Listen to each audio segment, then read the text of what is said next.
Hello everyone, my name is Wayne. And I'm Rebecca. And we are your Bourbon Journey. Well, last weekend we had a fantastic time, and I can't wait till we get a video done to share with you.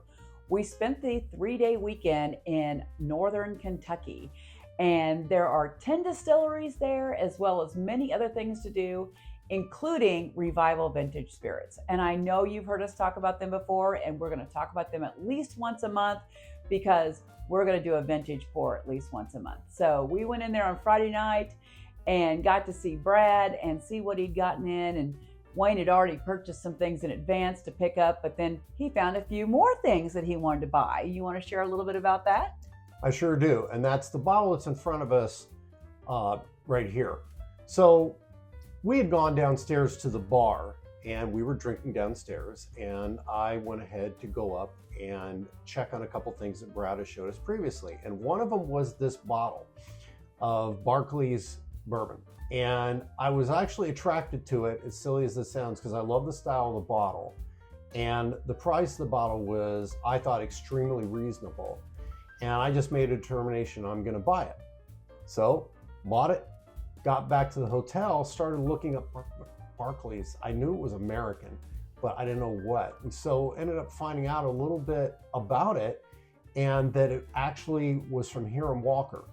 And Hiram Walker was a brand in Canada in the 1850s that started out making Canadian Club.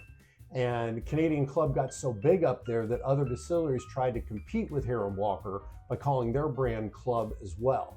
So that is really, at this point, where we're at with the story. Yeah, I mean, it was so fascinating, and I started having memories myself about, hearing about the largest distillery in Peoria, Illinois. And I went up there I remember even going up there, I don't think I told you this, but in Peoria, we went up there for a dance, like a dance camp one time. So it was really interesting. And I was thinking back to that time, and I probably drove by the distillery because it was so enormous. But tell us a little bit more about, what it was all about, and maybe how about this bottle too. I think that'd be interesting. Okay, let's go ahead and do that. When Prohibition ended in 1933, Hatch, Hiram Walker Sons Incorporated decided to re-enter the newly legal U.S. market in a big way. Since they were making whiskey during the dark days of American Prohibition, they had plenty of aged whiskey to bring into the U.S. market after repeal. Their Peoria distillery at the time was the largest in the world, and it made Walker DeLuxe and 10 High, both straight bourbons, Imperial whiskey, a popular blend, and other Hiram Walker products. During the 1960s, Hiram Walker sold as many as 8 million cases of whiskey a year. So Barclay's Bourbon, the bottle that we have here today, is classified as a straight bourbon whiskey. The company is Barclay's Bourbon. It was distilled at Hiram Walker Sons Distillery in Peoria, Illinois. The mash bill is unknown. It's been aged 4 years. It's 86 proof. It was released in 1964, thus distilled around 1960. It was also exported to French markets. C.H. Buroff was identified as a master blender at Hiram Walker from the post-Prohibition era in the 1960s. We purchased this bottle March 14th of 2025, Revival Vintage Spirits in Covington, Kentucky, for $200. The Hiram Walker plant stopped making whiskey in the 1970s, at the period of time when the industry started to decline. In 1982, Archer Daniels Midland took over the plant and uses it to produce ethanol and other alcohol byproducts. Even though whiskey is no longer made there, the Hiram Walker plant lives on. The brands were eventually sold and now are part of Beam Suntory. Yeah, that's super fascinating. It's what a storied history, and how amazing that it's been around. And we do have this other bottle out here because about 2 years ago in April, it was around my birthday, my mom brought over several boxes of vintage bottles, which a lot of the decanters, she said that she decided since we were sold to bourbon, I could have those at that time. And then they had some other things that they had just never opened. They had been given as gifts through the years. And since we were talking about Hiram Walker today, I just had to pull out, it was still in the original gift box, and this bottle of Hiram Walker DeLuxe that has never been opened. So We're not going to do that today, but I thought it'd be kind of fun to have it out here as a kind of a balance point to show that that was also made there and how exciting that is. So how about we get into finding out what this bottle has in it? Absolutely. It's been waiting since the year you were born. Yes, So it was distilled in 1960. Yeah, it's as old as you. Let's look at the color. It's kind of a golden color. Yes. I mean, it's an 86 proof, as you said, and 4 years old. It does have some nice little legs forming. Not too bad. Not too bad. Not too bad at all. Definitely the rim, slight legs. Let's check out the nose. Butterscotch. Yeah, I'm getting a hint of butterscotch for sure. And usually I don't get that until the taste, but it's definitely some butterscotch. Let's see if there's anything else. Maybe some baking spices. Maybe some light nutmeg, because it doesn't really feel like cinnamon to me. That's a good call. It's got a little bit of a floral note. I'm wondering if it's like a honeysuckle, perhaps. Could be. The nose is really good. It's very inviting. And also, on the nose, it doesn't have a dusty funk smell to it. It smells like a bourbon you would pick up today. Mm-hmm. Well, shall we give her a try? Absolutely. We have not tasted it yet. We poured it about 30 minutes ago, but we sniffed around, but we have not had it in our mouth. So, cheers. Cheers.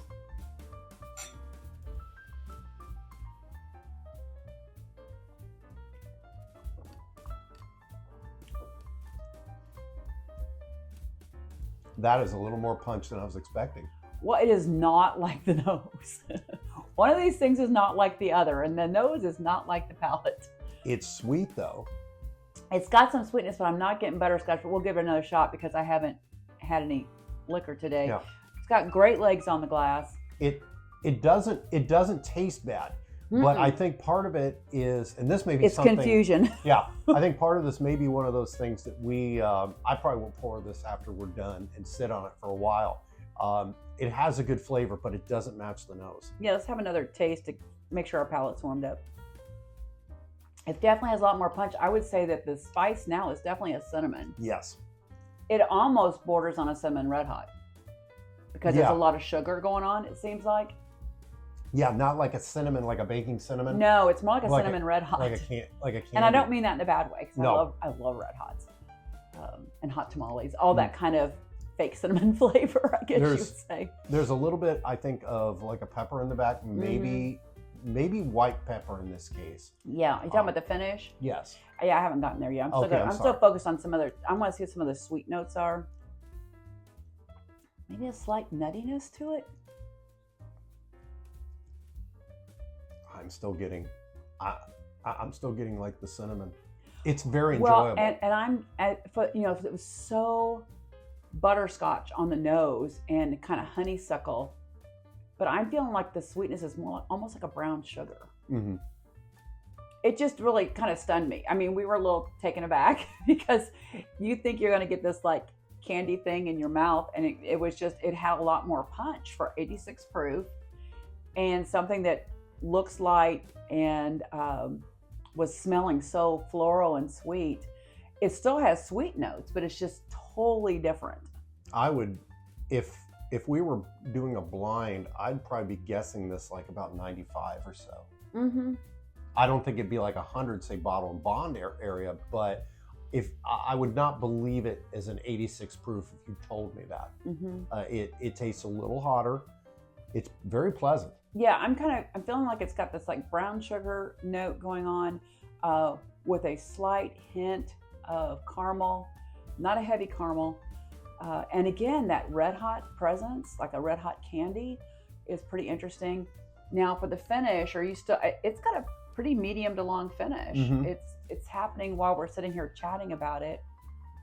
It's just I guess it would have to almost be called an Illinois hug. Since it's from Peoria. It's just a little bit. It's not bad. It's very pleasant. I'm very pleased with this bottle. I had no expectations buying it other than it looks cool, and I thought the price was good, and now I'm very happy. Mm-hmm. I mean, the two of the most recent ones we did was the Yellowstone and the Hill and Hill, not counting Guild Fits, of course.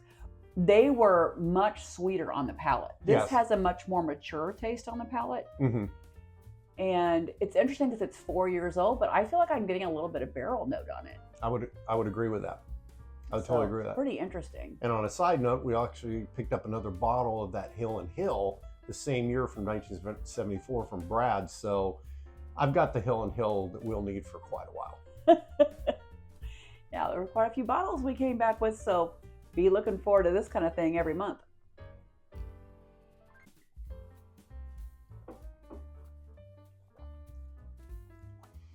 Yeah, I'm liking it. It's different from other stuff we've tasted recently, for sure. Yeah, and I was more or less comparing it to our vintage stuff because that would be a more likely contender. True.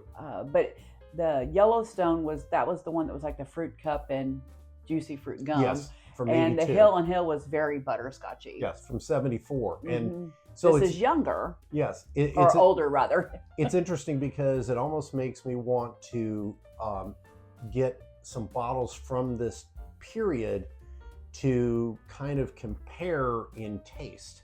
If the profile was going that way, I mean, it may be the specific mash bill that they were using, which we don't know. And I could not find, I mean, I searched and searched. He did a lot of research on the bottle and the company.